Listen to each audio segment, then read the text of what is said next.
Hello दोस्तों, red classes में आप सभी का स्वागत है। आइए हम बात करते हैं आज के जो मुख्य प्रश्न हैं उन पर। पहला प्रश्न है, भारत में लौकिक सार्वभौमिकता है क्योंकि संविधान की प्रस्तावना आरंभ होती है। यहाँ पर बात कर रहा है कि लौकिक सार्वभौमिकता क्यों है। क्या कह रहा है कि प्रस्तावना किससे आरंभ होती है जिससे कि लौकिक सार्वभौमिकता सिद्ध होती है। तो जब प्रस्तावना हम पढ़ते हैं तो उसमें आता है कि हम भारत के लोग, तो यहाँ पर दिया हुआ है प्रजातांत्रिक भारत शब्दों से, जन के जनतंत्र शब्दों से, जनता के लोकतंत्र शब्दों से, भारत के लोग। तो हमने भी आपको बताया जो प्रस्तावना प्रारंभ होती है वो होती है हम भारत के लोग। तो हमारा उत्तर क्या होगा, हम भारत के लोग शब्दों से। अगला प्रश्न है, प्रश्न कह रहा है निम्नलिखित में से कौन सा शब्द भारत के संविधान की उद्देशिका में नहीं है। समाजवादी, पंथनिरपेक्ष, प्रभुता संपन्न। जी हाँ, ये तीनों जो हैं संविधान की उद्देशिका में समाहित हैं, परंतु लोक कल्याण शब्द जो है ये संविधान की उद्देशिका में समाहित नहीं है। क्यों? क्योंकि लोक कल्याण हम देखते हैं आर्टिकल जब देखते हैं 16 तो उसमें लोक कल्याण की बात की गई है। वहीं जब हम डीपीएसपी पढ़ते हैं राज्य के नीति निदेशक तत्व, तब हम देखते हैं कि राज्य को लोक कल्याण के लिए कानून बनाने का निर्देश दिया गया है। ठीक, तो लोक कल्याण की अगर हम बात करें तो आर्टिकल 16 और डीपीएसपी में किया गया है। इसके अतिरिक्त यहाँ पर प्रस्तावना की बात की जा रही है या उद्देशिका की बात की जा रही है, तो हम कह सकते हैं कि उद्देशिका में लोक कल्याण शब्द नहीं है। अगला प्रश्न है, प्रश्न कह रहा है कि भारत को धर्मनिरपेक्ष राज्य वर्णित करता है। याद रहे जो प्रस्तावना थी संविधान की प्रस्तावना, ये उत्तर होगा। और जो प्रस्तावना थी इसमें जो प्रारंभ में संविधान लाया गया था उस समय धर्मनिरपेक्ष शब्द नहीं था। इसे 42वें संविधान संशोधन द्वारा 1976 के द्वारा इसे जोड़ा गया। 42वां संविधान संशोधन अधिनियम 1976 हुआ था, उसके द्वारा धर्मनिरपेक्ष शब्द को जोड़ा गया। इसके अतिरिक्त दो अन्य शब्द थे, एक था समाजवादी और दूसरा जो शब्द था वो था अखंडता। अर्थात कह सकते हैं कि 42वें संविधान संशोधन अधिनियम 1976 द्वारा धर्मनिरपेक्ष, समाजवादी, अखंडता शब्द को जोड़ा गया। इसके पहले भारत में ये तीन, मतलब भारत के संविधान में ये तीन शब्द नहीं थे। अगला प्रश्न है, हाँ ये देखो प्रश्न आ गया कि निम्नलिखित शब्दों में से कौन सा शब्द सन 1975 में भारतीय संविधान में सम्मिलित नहीं थी।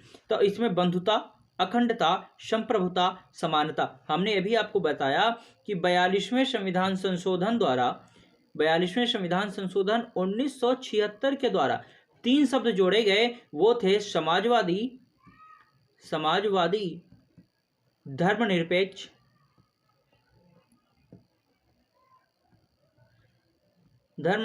या धर्मनिरपेक्षता तथा अखंडता।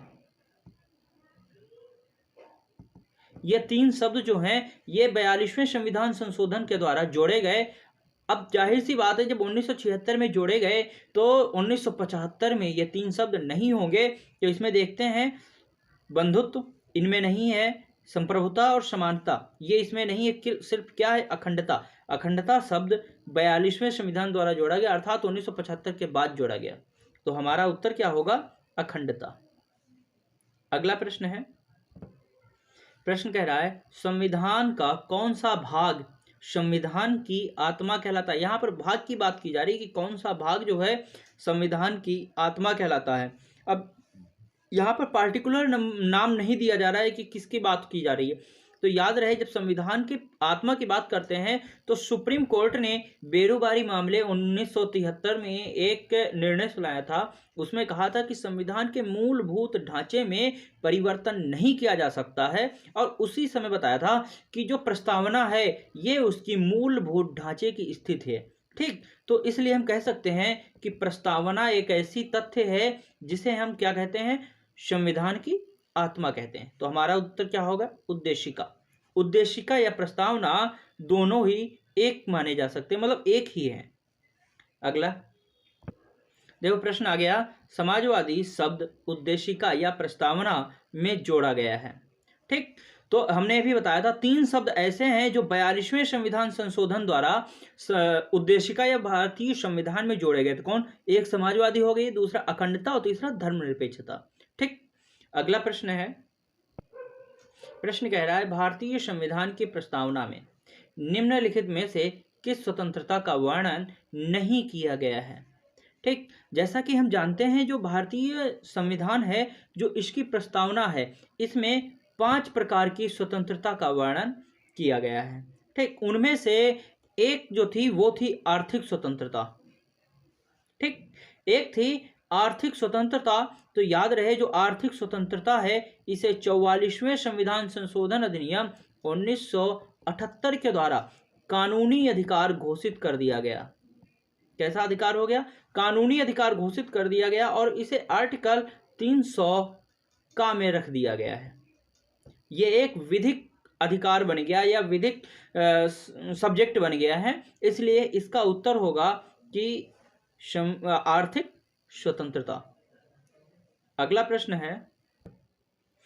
है, निम्न में से कौन सही है? अब ध्यान दो, यहाँ पर सही की बात कर रहा है।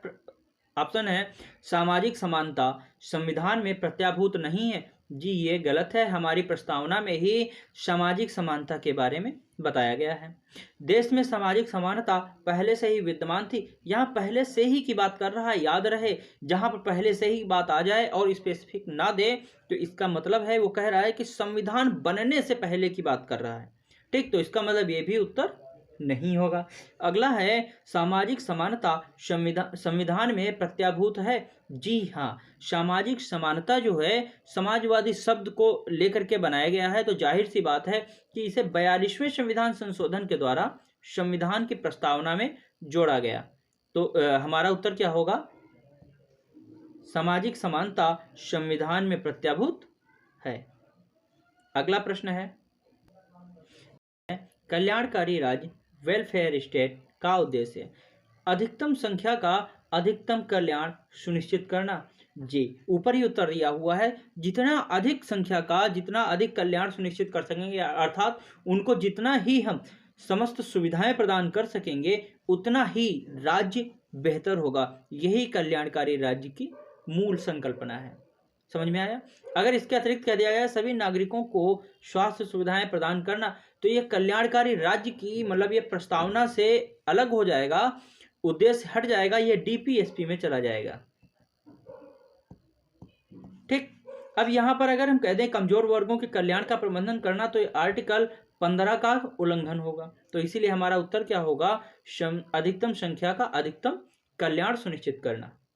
अगला प्रश्न है, प्रश्न कह रहा है निम्नलिखित में से कौन एक भारतीय संविधान के उद्देश्यों को प्रतिबिंबित करता है? प्रतिबिंबित करने का मतलब होता है कि दिखाना, कि ऐसा कौन मतलब भाग है जो कि भारतीय संविधान के उद्देश्यों को दिखाती है, उनके मूल स्वरूपों को दिखाती है। तो याद रहे जब हम कोई भी हो सब्जेक्ट पढ़ते हैं तो उसमें जो विषय सारणी होती है, विषय वस्तु होती है, वो हमारे पढ़ने से पहले बता देती है कि इस बुक में इस तथ्य से संबंधित चैप्टर हैं।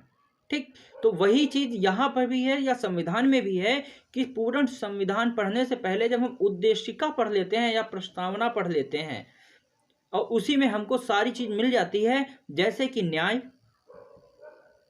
स्वतंत्रता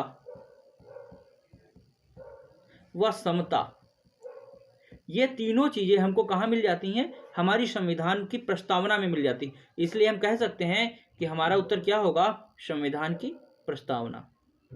ठीक, अगला प्रश्न है, प्रश्न कह रहा है निम्नलिखित में से किसने भारतीय संविधान की प्रस्तावना को क्या कहा है? हमारे संप्रभु प्रजातांत्रिक गणतंत्र की जन्म कुंडली कहा है। याद रहे, एक ये हो गया, दूसरा यहां पर अगर हम राजनैतिक लिख दें, राजनैतिक लिख दें मतलब 2 सेंटेंस हो गए। इन दोनों को सिर्फ एक व्यक्ति ने कहा है और वो व्यक्ति है के.एम. मुंशी। के.एम. मुंशी ने कहा था कि जो प्रस्तावना या उद्देशिका है ये हमारी संविधान की प्रजातांत्रिक गणतंत्र की जन्म कुंडली है। दूसरा इन्होंने कहा था कि प्रस्तावना राजनैतिक कुंडली है। ठीक है, अब प्रश्न ऐसे बन सकता है कि के.एम. मुंशी ने प्रश्न ऐसे बन सकता है, प्रस्तावना को राजनैतिक कुंडली की संज्ञा किसने दी थी? तो याद रहे उत्तर क्या होगा, के.एम. मुंशी। ये दूसरा प्रश्न बताया जो इससे संभावित है कि बन सकता है। अगला प्रश्न है, प्रश्न कह रहा है कि संविधान के उद्देश्यों में से आर्थिक न्याय किसमें उपबंधित किया गया है? हमने अभी आपको बताया था न्याय, 5 प्रकार के न्याय दिए गए हैं और ये हमारी संविधान की उद्देशिका में है। तो यहाँ दिया है उद्देशिका और मूल अधिकार, मूल अधिकार आ गया, इसका मतलब ये नहीं है। उद्देशिका और राज्य के नीति निर्देशक तत्व, हाँ जी, तो ये उत्तर हमारा सही होगा कि उद्देशिका और राज्य के नीति निर्देशक तत्व, इनमें क्या है कि आर्थिक न्याय का इसमें उल्लेख किया गया है। जैसे हम देखते हैं कि जब प्रस्तावना को देखते हैं तो देखो प्रस्तावना में दिया है कि प्रस्तावना में 5 प्रकार के न्याय की बात की गई है। अब हम बात करते हैं कि जो 5 प्रकार के न्याय की बात की गई है वो कौन कौन सी हैं। तो ध्यान दो, एक है सामाजिक, 3 प्रकार के न्याय की बात की गई है। 3 प्रकार के न्याय की बात की गई, एक है सामाजिक, दूसरा है आर्थिक और तीसरा है राजनैतिक।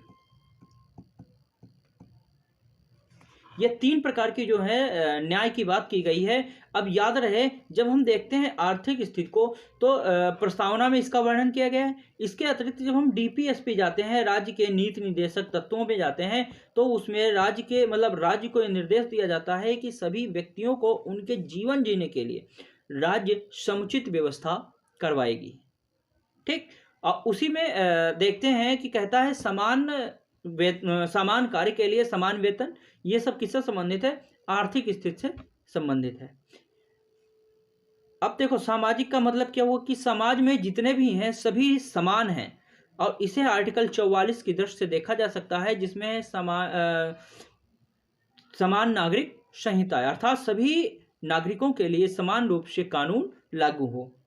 ठीक, वही चीज राजनीतिक है कि महिला हो या पुरुष हो, कोई भी राजनीतिक दृष्टि से या कोई भी चुनाव लड़ सकता है या राजनीति में प्रवेश कर सकता है, बाध्य नहीं वो महिला है या पुरुष है। अगला प्रश्न है, भारतीय संविधान की प्रस्तावना में कितनी बार संशोधन किया गया है? याद रहे सिर्फ अभी तक एक बार किया गया है, वो भी कब, 42वें संविधान संशोधन द्वारा 1976 को। तो जब इसमें किया गया था तब 3 शब्द जोड़े गए थे, एक था समाजवादी, दूसरा था धर्मनिरपेक्ष,